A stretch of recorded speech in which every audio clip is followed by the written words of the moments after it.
Savez-vous que le développement d'une Afrique solide et prospère passera systématiquement par la valorisation et la promotion de l'expertise de la diaspora pour la préservation de la bonne gouvernance?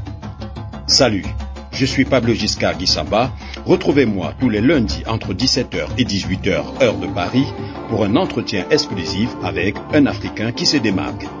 Ça sera dans le cadre de votre émission Bonne Gouvernance. L'Afrique d'une seule voix, enfin, une radio qui place l'expertise africaine au cœur du développement.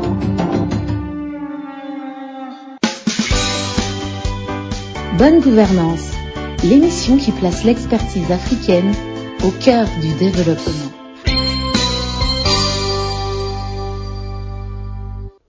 Retrouvez Pablo Giscard tous les lundis, 17h-18h heure de Paris, pour 60 minutes d'entretien avec une haute personnalité africaine du secteur de l'administration publique. Voilà, bienvenue à vous qui venez tout simplement de vous joindre à nous. Vous êtes dans le cadre de Bonne Gouvernance, qui est votre plateforme par excellence, qui met au cœur du développement du continent africain l'expertise de la diaspora et bien sûr de ces Africains qui se démarquent à travers le continent et dans le monde. Dans le cadre de ce numéro, nous parlerons du leadership féminin africain, nous parlerons de l'émancipation, bien évidemment de l'engagement féministe dans le processus de développement de notre continent. Et nous avons le privilège et l'honneur de recevoir notre très chère Amina Tsenga Lutumba Ndoye, qui est une femme africaine d'origine congolaise et qui a une histoire particulière, qui se veut d'être connue afin d'interpeller les consciences et bien surtout de sensibiliser la jeunesse sur et la femme en particulier sur la nécessité d'un engagement objectif et surtout bien précis pour enfin être acteur à part entière dans le processus de développement de notre continent. Alors, Amina Tsenga, bonsoir. Bonsoir Pablo. Comment allez-vous ce soir? Ça va, Dieu fait grâce. Une année, ça va. Alors, nous sommes très heureux de vous recevoir dans le cadre de cette émission. C'est la troisième production et c'est un honneur pour nous de recevoir une femme et pas des moindres, celle-là qui a décidément choisi de s'investir pour la promotion de la femme africaine. Avant de rentrer dans le vif du sujet, je voudrais savoir comment est-ce que vous vous définissez, Amina Tsenga?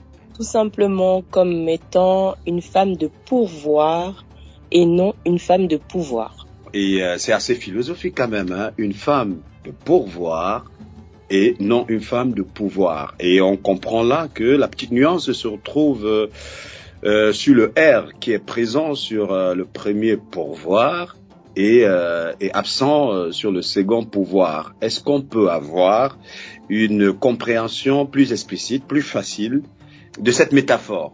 Alors, si on parle du pouvoir, il peut être utilisé à mauvais escient, tandis que le pouvoir est toujours de porter main forte à l'autre, secours à l'autre, soutien, assistance, encadrement ou donner tout simplement la main pour avancer d'une force. Donc, je me définis plutôt par cette femme qui impacte et qui donne la main à son prochain qu'une femme qui pourrait avoir un certain pouvoir et pourrait tomber dans les travers que celui-ci pourrait lui apporter. Alors, au cours de cet entretien, nous allons tenter de décrypter pour mieux comprendre votre parcours et votre vie. Ça sera dans le cadre de la première partie de cette émission. Et la seconde partie nous permettra d'avoir votre position sur la question d'émancipation et surtout de leadership de la femme africaine, parce que il est important de retenir qu'au-delà de vos responsabilités professionnelles, vous avez une multitude de casquettes qui convergent toutes sur la notion de leadership et d'émancipation de la femme africaine. Rappelons pour la bonne gouverne de nos auditeurs que vous êtes né un 19 décembre à Bruxelles.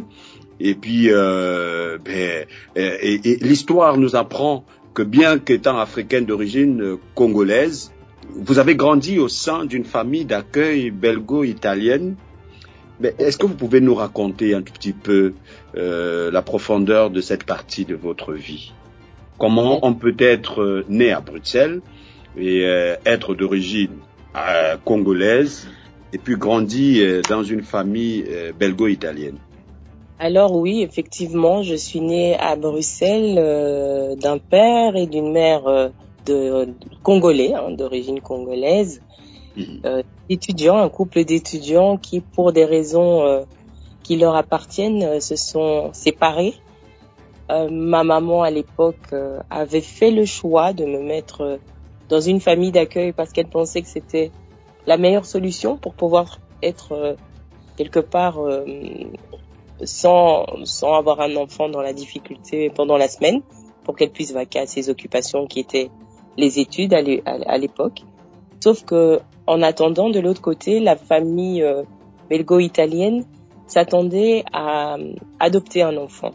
Donc la personne intermédiaire entre les deux, quelque part, a vendu une situation aux deux parties, qui n'était évidemment pas la même. Donc pour la famille belgo-italienne, j'étais en transition vers l'adoption. Et pour ma mère, j'étais simplement en famille d'accueil la semaine pour qu'elle puisse me récupérer le week-end, chose qu'elle n'a jamais pu faire parce que l'histoire nous apprendra qu'elle a dû retourner au Congo sans pouvoir se retourner et prendre sa petite fille sous le bras.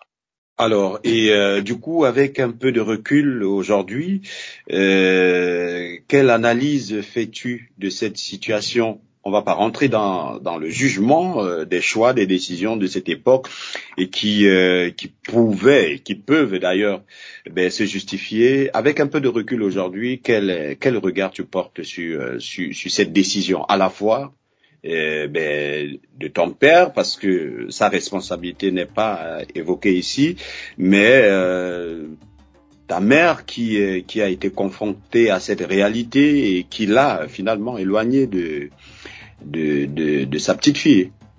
Mon père n'est pas évoqué dans cette situation. Il n'est pas responsable quelque part de ce placement. Ça a été un choix unilatéral, donc de ma maman. Ils étaient déjà séparés à l'époque pour leurs raisons qui leur sont propres. Et je dirais que ma maman a fait preuve d'inconscience peut-être due à sa jeunesse. C'est peut-être pas forcément la bonne solution. Il faut toujours prendre quelque part assez de renseignements sur les personnes qui vous mettent en contact avec d'autres personnes. Et je dirais, moi personnellement, en tant que maman, mes enfants, c'est à la vie et à la mort. Alors je n'aurais pas moi pu accepter d'être séparée d'un bébé de 14 mois. Après, les conditions et la vie en 1981, a été leur réalité.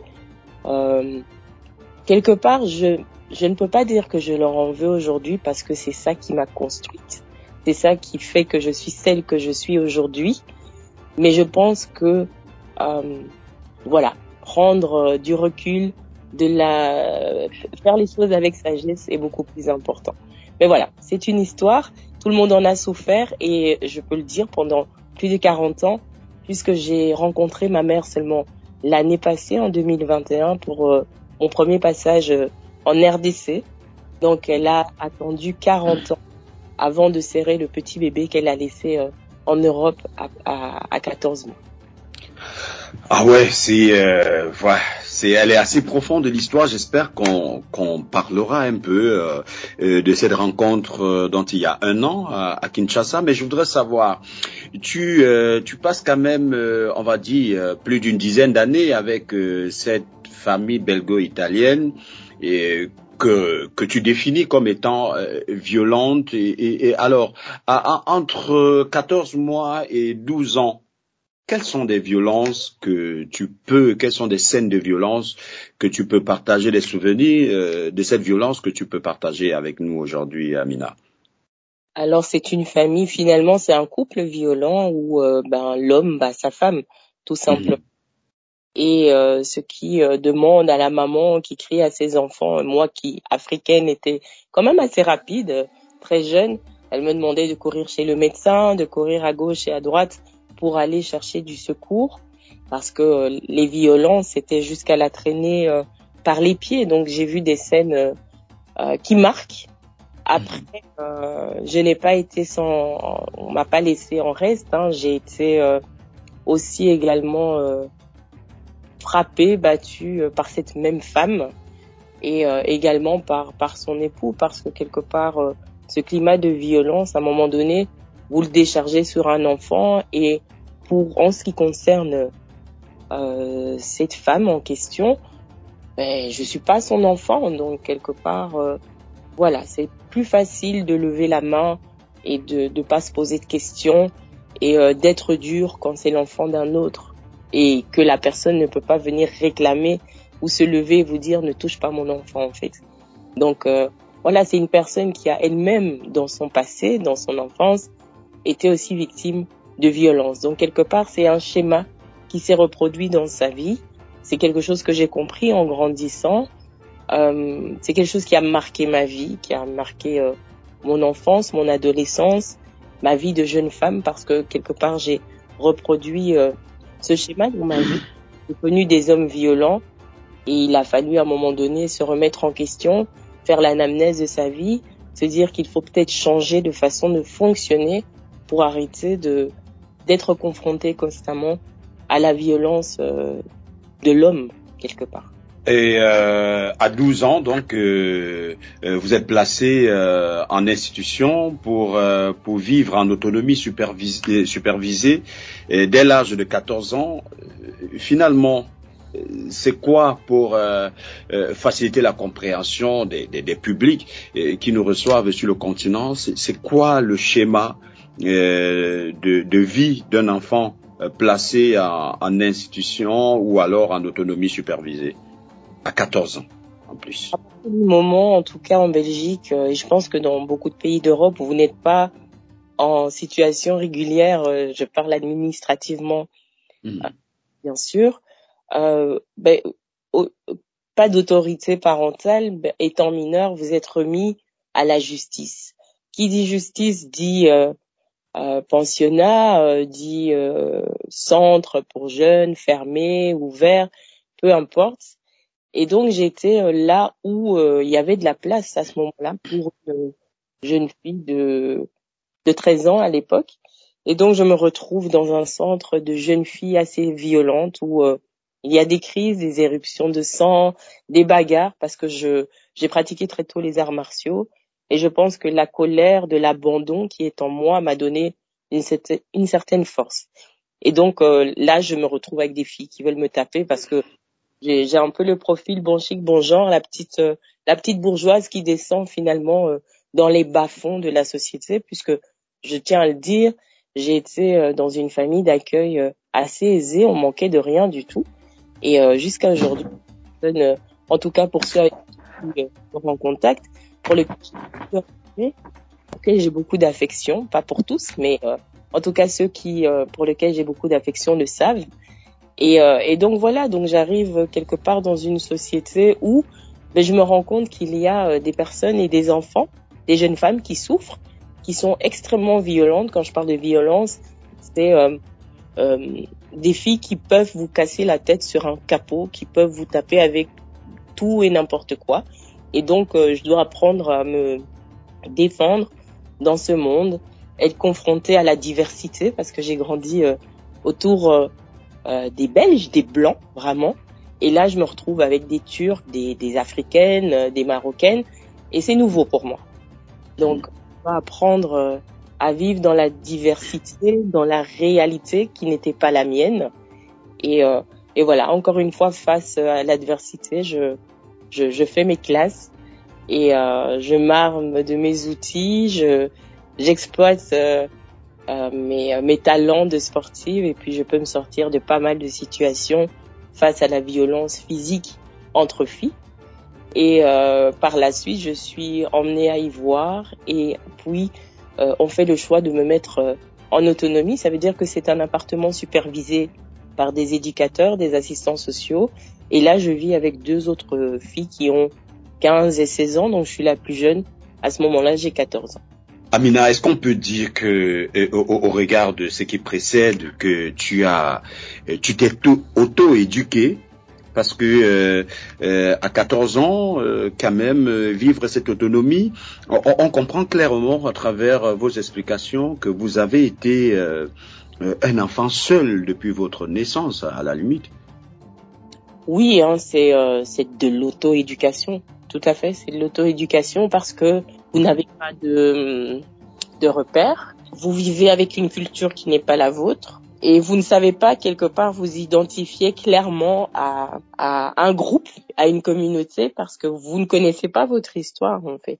Et bon, voilà, me dire que oui, tu es congolaise, ça me parlait peu, parce que j'en voyais pas, j'en croisais pas. J'ai grandi vraiment dans une ambiance où je n'avais que des Européens à la ronde. Et donc, bon, voilà, les Africains, c'est quoi? Oui, quand il y en a une qui s'installe dans le village, tout de suite, elle prend panique et commence à me tresser les cheveux parce que j'avais les cheveux bien crépus. Donc oui, c'est l'auto-éducation, c'est apprendre tous les jours, tomber, se relever, encaisser, que ce soit de la part de l'adulte qui vous fait face, des enfants qui se moquent de vous, de ce manque quelque part de racines. Et voilà.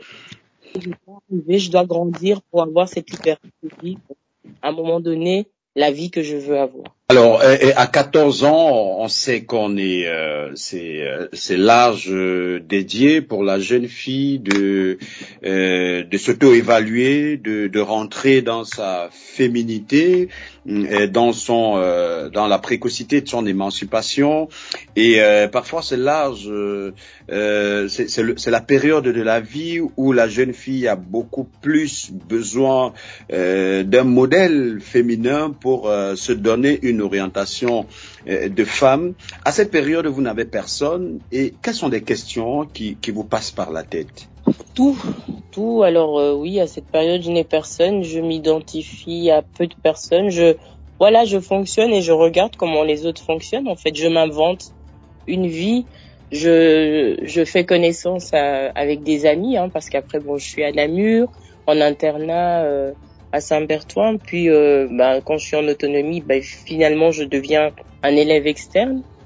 Et j'ai des amis qui ont des mamans. Alors, je dis toujours que je suis le fruit d'un patchwork, toutes les nationalités africaines, parce que voilà, j'ai des amis guinéennes, j'ai des amis camerounaises, sénégalaises, congolaises, et quelque part, je prends un peu ce qui me plaît chez chacune de ces mamans, de ces familles, de ces fratries. Mais je suis souvent attirée et je vais souvent vers la communauté congolaise où j'ai la chance un jour de rencontrer Madame Adrienne Kabea, qui sera ma maman de cœur pendant de longues années, qu'il est encore aujourd'hui. Mais je veux dire, c'est à côté d'elle que je fonctionne et que je marche jusqu'à mon premier accouchement, en tout cas.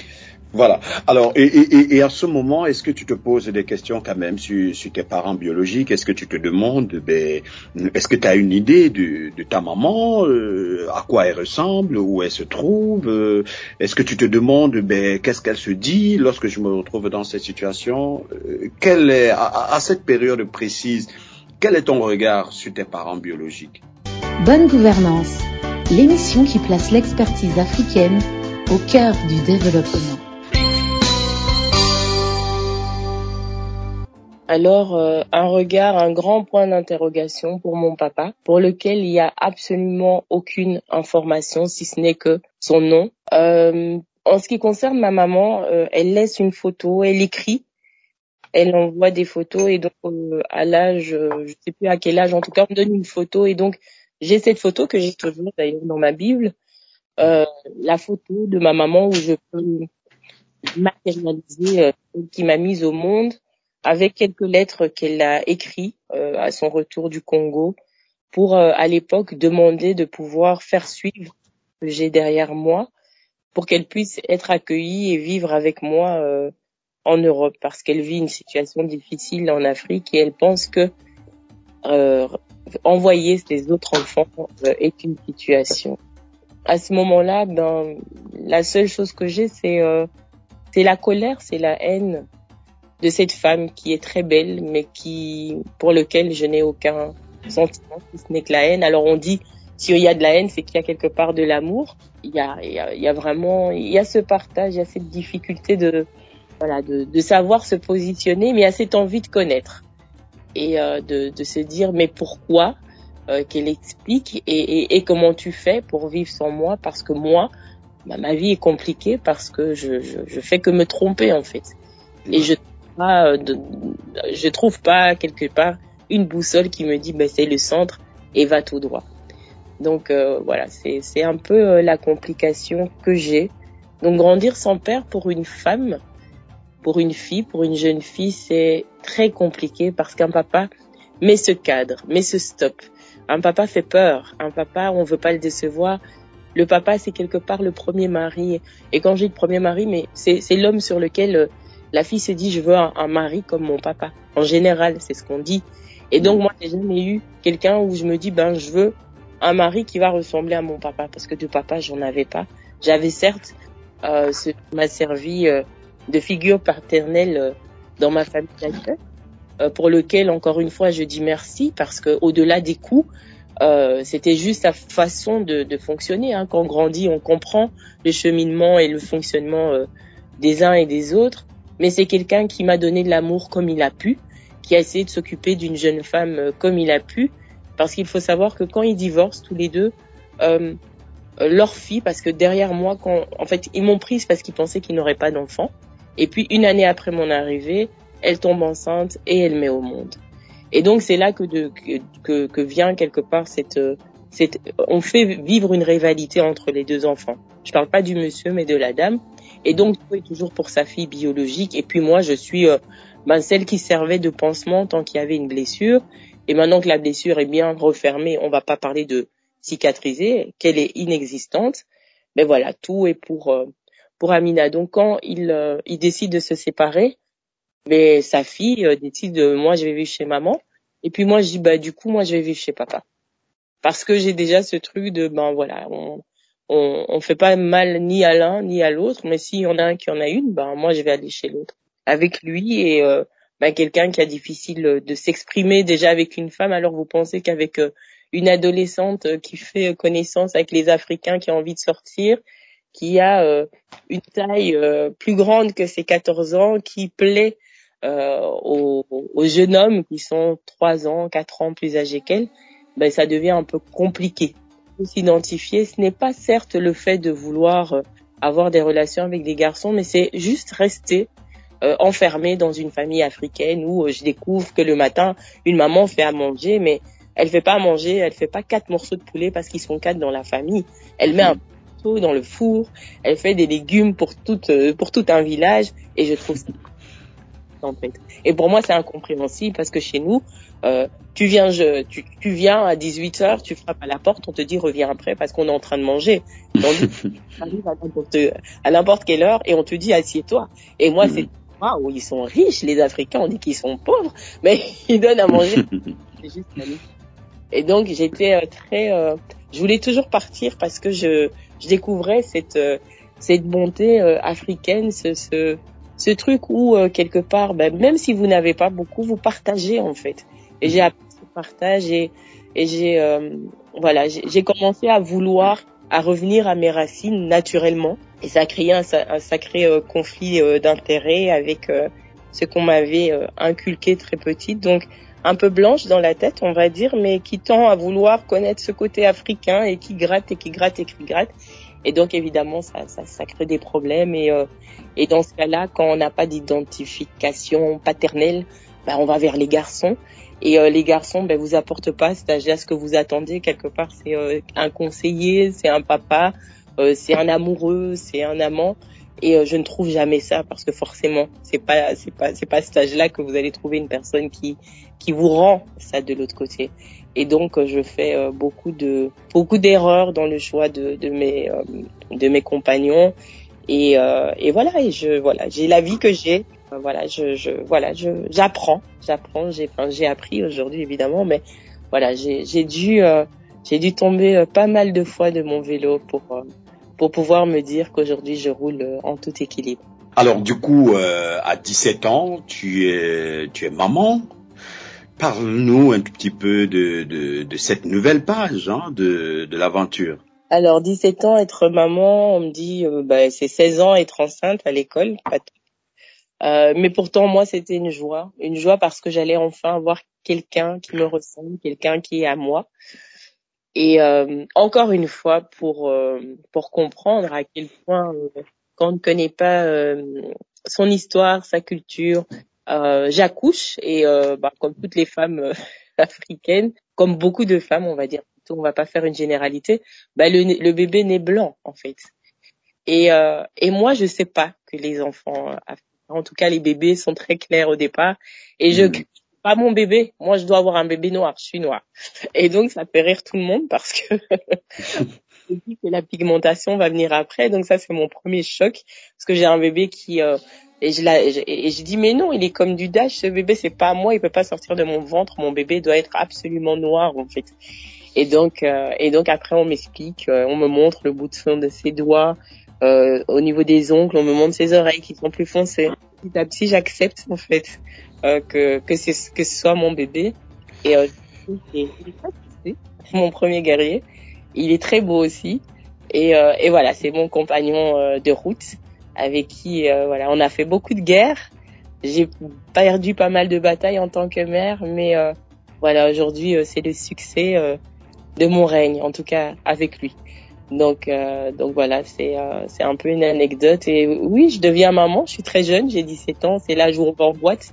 Mais j'ai pas de parents, je suis juste mise parce que j'ai 17 ans, donc mineure, on me met en pendant 6 mois jusqu'à ma majorité. Malheureusement pour moi, je continue ce cycle de la violence parce qu'on ne trouve qu'une place pour moi dans un centre de femmes battues. Et donc je me retrouve avec mon bébé en observation là où il y a que des femmes battues et finalement je vois leur réalité. J'ai pas du tout ce profil à l'époque puisque moi je suis juste avec mon bébé. Mais voilà, c'est là qu'on mettait un peu, qu'on parquait le public précarisé. Donc voilà, je me retrouve encore une fois face à la violence des hommes et des femmes.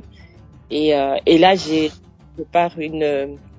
un devoir, c'est de protéger le petit garçon qui fait partie de moi, quelqu'un qui me ressemble et qui partage la même pigmentation que moi. Enfin, il est plus foncé, mais voilà, j'étais juste contente d'avoir quelqu'un qui me ressemble. Et au-delà de ma poupée, c'était, on l'appelait mon sac à main. Je l'amenais partout, mon fils, partout. J'étais ce que je fais encore aujourd'hui avec ma fille, mais partout. C'était juste pour moi, voilà, j'existe en fait. Je suis noire, je suis africaine et j'ai un bébé noir et africain. Donc j'ai quelque part j'ai le droit de m'exprimer en tant qu'africaine. Parce que regardez, quand je me duplique, c'est noir aussi, c'est africain, c'est comme moi. Retrouvez Pablo Giscard tous les lundis, 17h-18h heure de Paris, pour 60 minutes d'entretien avec une haute personnalité africaine du secteur de l'administration publique. Alors, est-ce qu'on peut dire que les circonstances de la vie ont véritablement renforcé ton africanité, Amina? Oui, parce que le racisme est présent et omniprésent à des degrés différents. Alors jeune, on se moquait de moi. Bon, écoutez, quand on grandit chez les blancs, voilà. Moi, je ne m'identifiais pas forcément à une africaine. Quand on se moquait de moi, c'était un enfant sur 10. Et puis on me connaissait dans le village où j'ai grandi, donc on n'avait pas forcément de remarques. Donc j'ai connu le racisme très tard. À 21 ans, ma première remarque raciste, c'était Bamboula, remonte dans ton cocotier. Et je suis sur le lieu de travail et on me fait jamais ça parce que pour moi, le blanc, l'Européen n'est pas méchant avec moi. Moi, je suis vraiment, on dit, même dans ma famille, on disait, Amina, elle a pas de filtre en fait. Elle est comme les blancs. Elle te dit les choses comme ça. Elle va pas réfléchir à essayer de te ménager. Paf, c'est comme ça. Et donc, moi, c'est soit t'es gentil, soit t'es méchant. Mais si je suis gentil avec toi, je vois pas pourquoi tu vas être méchant.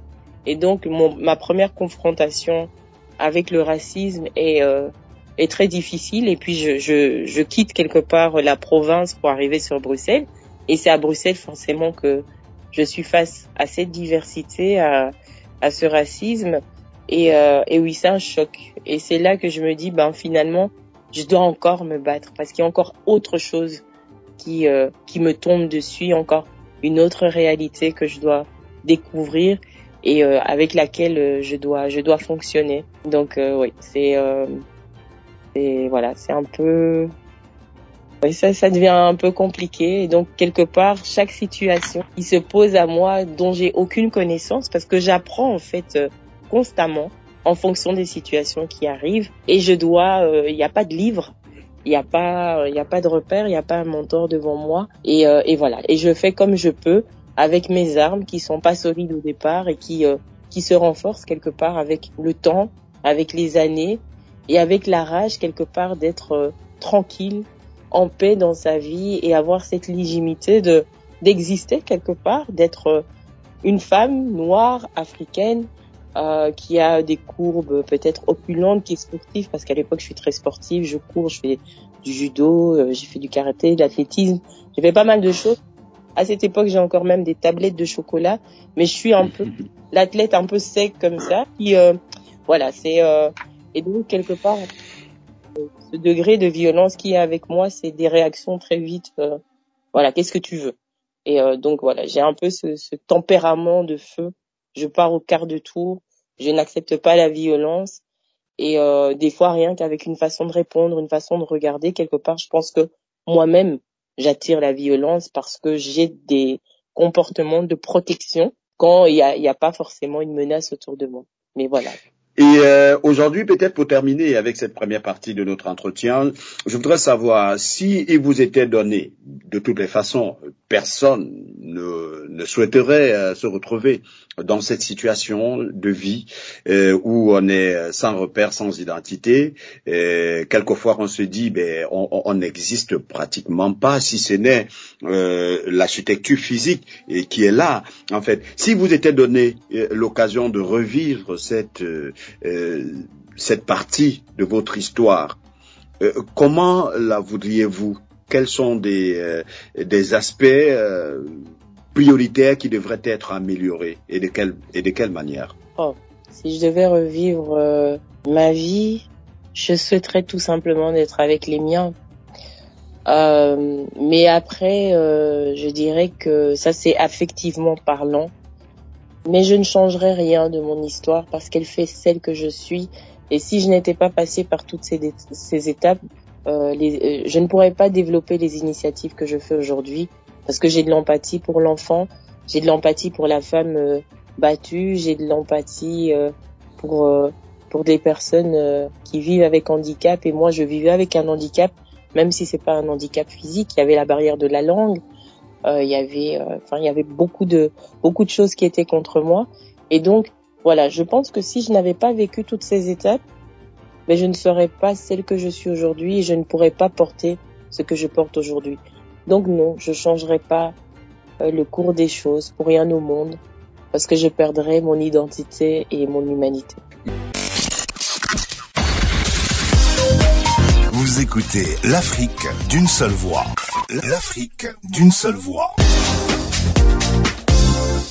C'est l'hiver et il fait froid. Mais t'inquiète pas, ta radio préférée est là pour te réchauffer les oreilles. Vous écoutez Bonne Gouvernance avec Pablo Giscard. Mais je voudrais qu'on s'intéresse à la journée mondiale de la maman solo. Ça se comprend, hein, lorsqu'on est africain, on sait, la maman solo, c'est la maman seule, c'est la maman célibataire qui s'occupe de ses enfants. Et au regard de l'histoire qui précède, on comprend que c'est l'identité même que tu portes. Mais avoir pensé à une journée mondiale de la maman solo, quelle est la profondeur de cette initiative? La journée mondiale de la maman solo s'additionne à la journée mondiale de la défense des droits de la femme.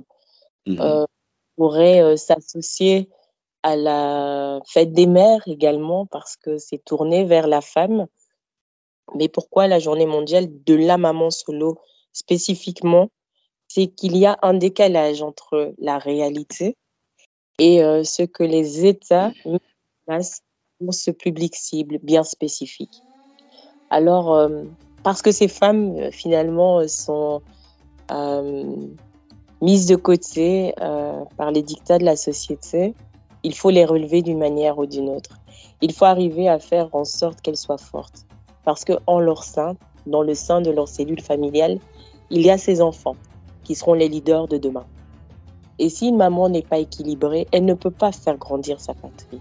Elle ne peut pas amener un enfant à arriver à terme sur son chemin. Et donc, pour que cette femme puisse trouver cet équilibre, il faut mettre en place des dispositifs, des actions, des services pour lui permettre d'évoluer correctement. Si on part du plus haut, je pourrais dire que même des femmes qui exercent dans des sphères différentes, si on parle d'une sphère politique, on vous dira peut-être qu'il y a même des femmes qui sont des politiciennes aujourd'hui, qui sont des mamans solo, et pour lesquelles l'avancement professionnel n'est pas une sécurité financière. Parce qu'en fait, du fait du salaire haut qu'elles ont, aujourd'hui, c'est à elles de devoir payer la pension alimentaire d'un homme qui gagnerait ça au tribunal. Et je pense que c'est une double peine parce que qui dit avoir un salaire haut dit qu'il y a beaucoup d'autres choses aussi qu'il faut payer. Mais la priorité d'une maman seule, quand elle se bat et qu'elle a un poste après sa séparation, je trouve quand même qu'il est un peu pas correct, un peu beaucoup d'ailleurs. C'est pas une bonne formulation là, mais je trouve que c'est incorrect de devoir imputer encore ce poids sur cette femme qui doit faire grandir déjà ses enfants. Si on parle du public précarisé, qui me tient le plus à cœur, c'est ces mamans sans droit qui n'ont pas de papier. Alors, elles ont des enfants qui sont scolarisés, qui sont reconnus par les États du pays d'accueil où elles sont ou pas. Et quelque part, comme elles n'existent pas, elles n'ont pas de droit, si ce n'est que le minimum, je vais dire le resto du cœur et tout ce qui s'ensuit, la bourse une fois ou deux par an, où vous pouvez recevoir un peu de matériel scolaire et vous avez droit à aller prendre des vêtements un peu à gauche et à droite. C'est un peu compliqué. On ne doit pas, quelque part en 2022, je pense qu'on peut trouver autre chose que de continuer à garder les gens la tête en dessous de l'eau et les garder dans une certaine précarité pendant que ces personnes ont juste envie d'exister, juste envie de participer à l'économie du pays d'accueil, mais le problème administratif ne leur permet pas d'exister. C'est un public invisible et pourtant qui est quand même là. Et donc à plusieurs niveaux, avec des profils différents, il y a pas mal d'incompréhension, il y a pas mal de distance entre cette réalité et ce qui est mis en place pour encadrer les personnes dans ce sens. Maintenant, voilà, moi j'estime que cette femme-là, elle doit juste être célébrée. Si je dois penser à des femmes qui ont eu des complications, on va parler, si on regarde le Congo, on va parler de Madame Lumumba. Ça a été une maman solo. Parce qu'elle a dû faire face à beaucoup de violence, de souffrance et d'incompréhension et d'injustice. Si on va un peu plus loin, on parlera de Winnie Mandela, qui quelque part est devenue maman solo parce que pas de papa, pas de mari à la maison, pour les raisons qu'on le connaît. Mais il y a une réalité derrière tout ça. Il y a cette maman rester avec ses enfants. Et donc, juste si on se repère à ces figures mondialement connues, la souffrance que ces femmes ont eu à vivre est une souffrance qu'il faut épingler, est une souffrance qu'il faut faire briller, parce que malgré tout, quand vous regardez leur descendance, elles n'ont pas fait que des malheureux. Elles ont fait des gens forts, bien bâtis, et des gens qui sont, dans certaines fratries, les leaders d'aujourd'hui. Et donc, ça ne veut pas dire que parce que vous avez ce statut de maman solo, vous ne pouvez pas contribuer à être quelqu'un d'important, d'impactant, mais encore plus, vous contribuez à amener des leaders forts, sains d'esprit et combatifs. Et ça, c'est important. Et pour arriver à maintenir cet équilibre, je pense qu'il faut identifier ce public qui est qui est ciblée tout le temps comme si c'était une maladie. Et il faut juste célébrer ces femmes. Il y a des femmes qui sont mamans solo parce qu'elles sont des victimes de guerre. Leurs maris sont tombés au combat. Elles deviennent mamans solo. Vous allez les condamner parce que leur mari est parti faire la guerre pour défendre votre nation? Non. Il faut un peu remettre les choses à leur niveau. Il faut faire évidemment le tri. Il faut regarder les profils et puis travailler correctement et concrètement à une réalité. De façon plus pratique et plus concrète, Amina, en quoi consiste la journée mondiale de la maman solo? Est-ce un rendez-vous de sensibilisation, d'interpellation à la prise de conscience, peut-être pour ces mamans solo ou alors pour la société dans laquelle elles vivent? Qu'est-ce que vous proposez dans le cadre de la journée mondiale de la maman solo? Alors, il y a ces deux versions. Il y a évidemment cette rencontre de célébration. Célébrer la guerrière que nous sommes déjà, être fière d'être qui nous sommes, parce qu'avant d'être maman ou épouse, on reste une femme. Et donc, c'est célébrer la femme, pas son statut, mais la femme, tout simplement. Et puis, évidemment, il y a ce travail qui doit être fait, et ces rencontres, ces échanges, parce qu'il y a une réalité diverse sur le continent africain. Il y a les pays à connotation religieuse différente. Et voilà, vous rentrez tout de suite dans une autre sphère. Vous devez travailler directement d'une autre façon. Quand il y a la polygamie, comment faire, par exemple, pour qu'une femme puisse...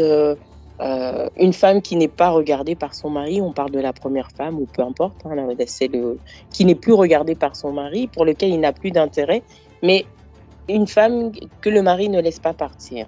Alors, où est le moment où ce mariage s'arrête? Qu'est-ce que dit le Coran et qu'est-ce que dit l'État, quelque part? Où on se situe? Comment on peut sauver ces femmes qui souffrent, qui ne peuvent pas se remarier? C'est un exemple. C'est des situations qui se posent à moi aujourd'hui et sur lesquelles on est en train de réfléchir dans le respect de l'environnement, de la religion, des pratiques et évidemment des codes de loi.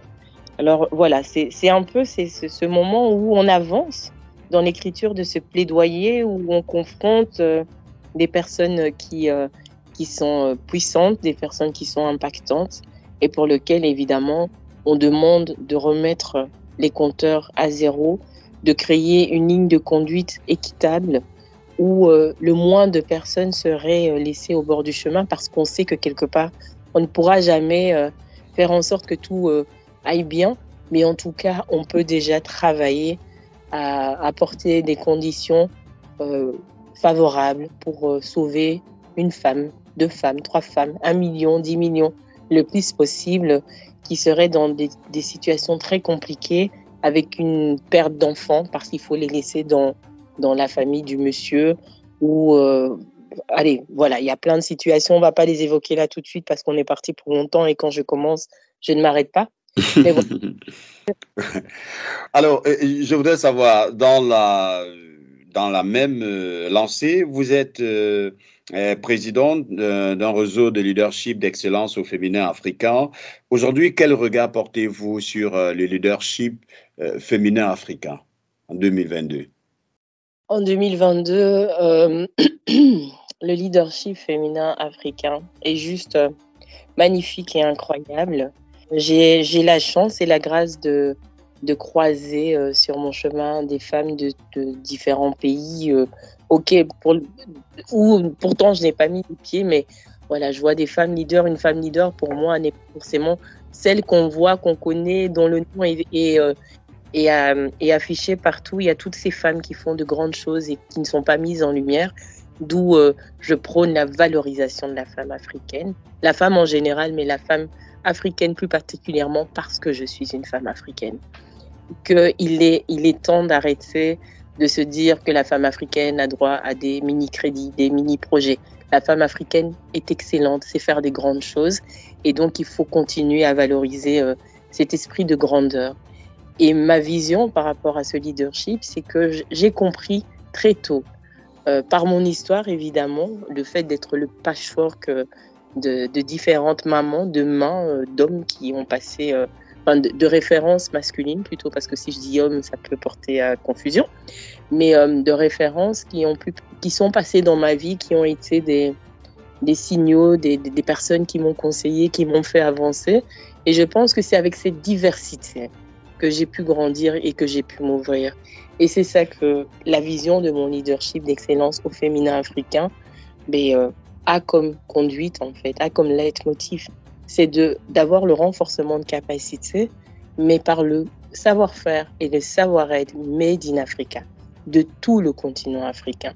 Et c'est comme ça qu'on pourra arriver à faire un changement quelque part, mais un changement d'impact et qui va continuer en toute pérennité, en fait. Pas un changement parce que là, on a réussi un projet, on a réussi une action chouette, on est contente. Non, que ce soit un fonctionnement, que ce soit dans l'éducation finalement des jeunes, des leaders de demain, que ce soit des filles ou des garçons. Mais je suis une femme, je me définis en tant que telle et j'estime qu'en étant maman aussi d'une petite fille, je me dois de faire avancer les femmes parce que c'est elles qui sont quelque part les plus affectées dans les difficultés et c'est elles qui doivent et qui portent finalement le poids du monde sur les épaules. Et donc voilà, il faut des mamans fortes, il faut des grandes sœurs fortes, des petites sœurs fortes, il faut des femmes fortes pour faire avancer des hommes.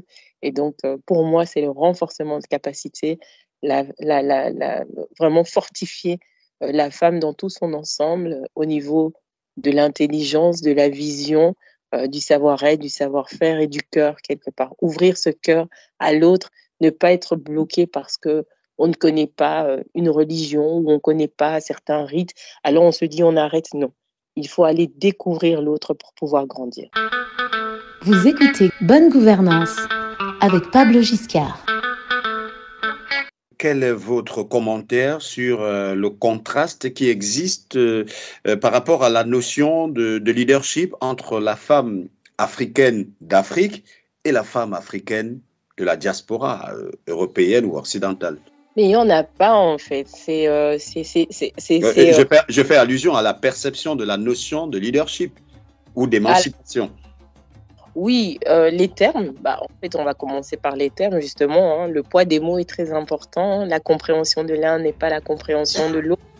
On a toujours cette impression que la diaspora vaut mieux et pourtant non. Je suis issue de la diaspora parce que géographiquement déplacée. Ici, je suis trop noire pour les Blancs et quand je vais sur le continent africain, en tout cas dans mon pays, je suis sans doute trop blanche pour les Congolais. Mais j'aime à leur rappeler que le sang qui coule dans mes veines leur ressemble. Le nom que je porte est bel et bien congolais. Je suis du Bas-Congo, je suis Mukongo et je suis fière de l'être. Je suis une enfant de l'Afrique. Et donc, je pense qu'au-delà de la perception qu'on a, il faut que, quelque part, pour qu'un changement se fasse, il faut aussi que les personnes s'installent dans ce changement. Et donc, tant qu'on aura cette impression de croire qu'on a le droit de donner des leçons parce qu'on estime qu'on vit dans des meilleures écoles en Occident, si on ne change pas cette façon de faire et si on ne fait pas référence peut-être à... Oui, j'ai peut-être eu la chance de pouvoir apprendre et d'avoir des outils dans une meilleure boutique, on va dire ça comme ça. Mais au lieu de regarder l'autre qui aura eu une moindre boutique, que je lui donne quelque part ces outils et qu'on mutualise parce qu'il y a d'autres choses que malheureusement nous ne trouverons jamais en Occident et qui résident vraiment sur le continent africain. Et ça, c'est aussi des choses que nous devons apprendre si très tôt nous sommes partis et que nous n'avons pas pu les emporter avec nous. Donc oui, le poids des mots est important, la compréhension, mais tout change quand tout le monde se met quelque part dans ce processus de changement. Et donc arrêter de faire croire qu'on est mieux parce qu'on est de ce côté-ci et comprendre qu'on est tous égaux et qu'on va dans le même sens finalement. Aujourd'hui, quelles sont donc vos relations avec l'Afrique de façon plus globale et spécifiquement avec la République démocratique du Congo qui est votre pays d'origine? Alors, quelles sont mes relations? Je suis fière d'être congolaise, bien évidemment. Je suis fière d'apporter ce que je fais et de pouvoir ajouter de l'éclat à toutes les initiatives que d'autres congolais portent, de me rajouter finalement à cette armée.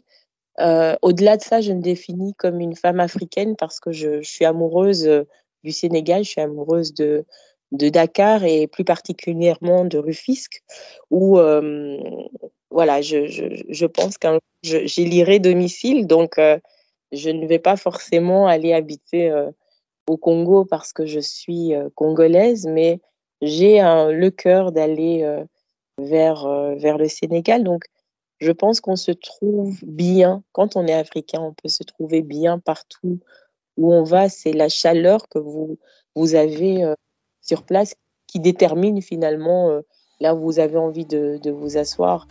Alors, j'ai encore beaucoup de pays à aller visiter. Voilà, mon rapport à l'Afrique, c'est que je suis en Europe avec ma santé, avec l'asthme.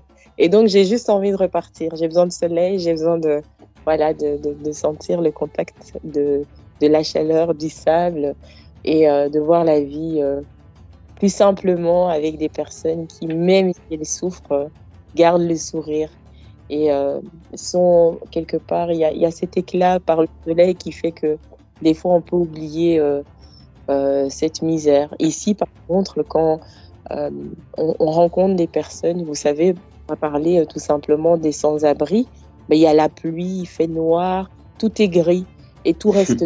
C'est la même chose en Afrique, mais il y a quand même ce soleil qui fait qu'à un moment donné, j'ai pas dit que c'est plus doux parce que la souffrance n'est pas douce, mais j'ai dit que ça donne encore plus envie d'y travailler parce que quelque part, vous avez cet élan, ce soleil qui vous pousse, cette chaleur qui vous donne envie d'avancer. Donc non, mon regard est bien sûr, mon cœur est au Congo, mais mon regard est vraiment tourné vers l'Afrique. Merci infiniment Amina Tenga, qui est notre invitée de ce soir. Mesdames et messieurs, pour vous qui venez tout simplement de vous joindre à nous, installez-vous confortablement. Sachez que vous écoutez Bonne Gouvernance, la vitrine par excellence qui met l'expertise africaine au cœur du développement de notre continent. C'est le comptoir par excellence également pour promouvoir et valoriser l'excellence africaine. Et nous avons l'honneur d'avoir l'une de nos experts dans le domaine de la monoparentalité, puisqu'on en parle, Amina, et il faut préciser que vous êtes ambassadrice de la Jeune Chambre internationale du Congo, JCI, et dans le cadre de cette responsabilité, vous apportez votre contribution dans l'expertise de la monoparentalité et du développement du leadership de la femme et de la jeunesse congolaise. Mais aujourd'hui, le Congo que vous avez visité, l'Afrique, bien évidemment, que vous avez visité, que ce soit physiquement ou alors par intermédiaire à travers des rencontres que vous faites au quotidien à travers le monde, vous êtes sans ignorer qu'aujourd'hui, l'Afrique demeure encore sur cette forte domination à la fois sociologique, culturelle et même religieuse qui ne favorise pas toujours l'émancipation de la femme. Et du coup, le mariage se veut être une chose très prioritaire dans certaines sociétés. Quelles sont les difficultés auxquelles vous avez fait face dans vos multiples actions dans le cadre de l'expertise de la monoparentalité et du développement du leadership de la femme africaine? Alors, merci pour la question. Et oui, je suis constamment confrontée et je me suis heurtée à pas mal de frictions avec la gente masculine ou même les femmes, parce que on me dit qu'est-ce que tu rapportes, tu viens d'un pays qui est colonisé, tu fais la promotion du divorce, tu fais des choses parce que tu connais pas et tu sais pas de quoi tu parles.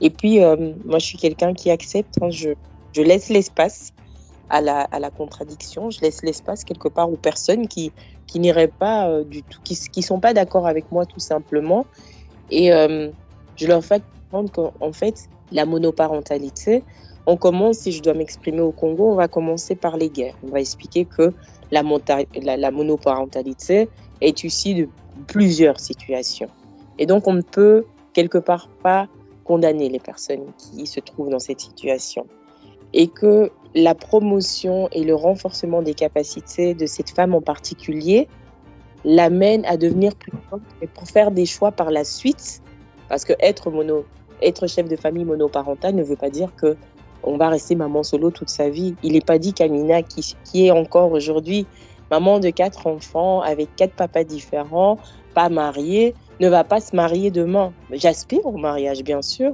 mais je prends le temps de savoir qui sera apte à m'accompagner. Et quelque part, le statut cette période, moi j'appelle pas ça un statut, enfin c'est un statut défini par la société, mais cette période est une période de remise en question, d'une période qui permet à la femme de retrouver son identité, qui je suis finalement quelque part en tant que femme, quel rôle je veux jouer en tant que mère et quel rôle j'aspire à jouer en tant qu'épouse. Et donc ce temps me permettra finalement d'affûter mes outils pour pouvoir rentrer dans une dynamique d'avancement en couple avec un homme pour lequel je ne serai pas forcément son égaux, mais pour lequel nous serons complémentaires. Donc nous serons des compagnons de voyage liés par différentes choses, évidemment, ce qu'implique le mariage, bien entendu, mais plus cette vision de respect de l'autre, de renforcement de capacité de l'un et de l'autre. Et quand je parle de soumission, pour moi, la soumission, c'est avoir une femme qui est capable de faire preuve de sagesse et de discernement. Quand l'un est énervé, pouvoir se calmer et repartir un peu plus tard pour discuter de cette problématique avec sagesse et amener l'autre à comprendre une situation. Ne pas être cette femme qui est constamment dans la confrontation. Pour moi, ça, c'est un petit peu la définition de la femme soumise. La femme soumise n'est pas soumise comme un esclave, non. La femme soumise, c'est la femme qui a ce respect de la personne qu'elle aime en face d'elle, en fait. C'est le respect de l'autre, la compréhension de ses tensions et de pouvoir le ramener quelque part à une réalité, la réalité dans laquelle ils vivent, dans laquelle ils évoluent. Donc c'est comme ça, en tout cas, que moi, je comprends, que je m'accapare de cette soumission et que j'espère que d'autres pourront la comprendre dans ce sens. Alors que je m'explique dans ce sens, les gens ont une compréhension beaucoup plus claire de ces actions et évidemment, vous cherchez les terminologies qui correspondent au public que vous avez en face de vous, évidemment. Vous n'allez pas utiliser des mots savants avec des personnes qui ne vont pas vous comprendre, ça ne sert à rien. Mais il faut parler tout simplement avec des mots simples, mais des mots efficaces.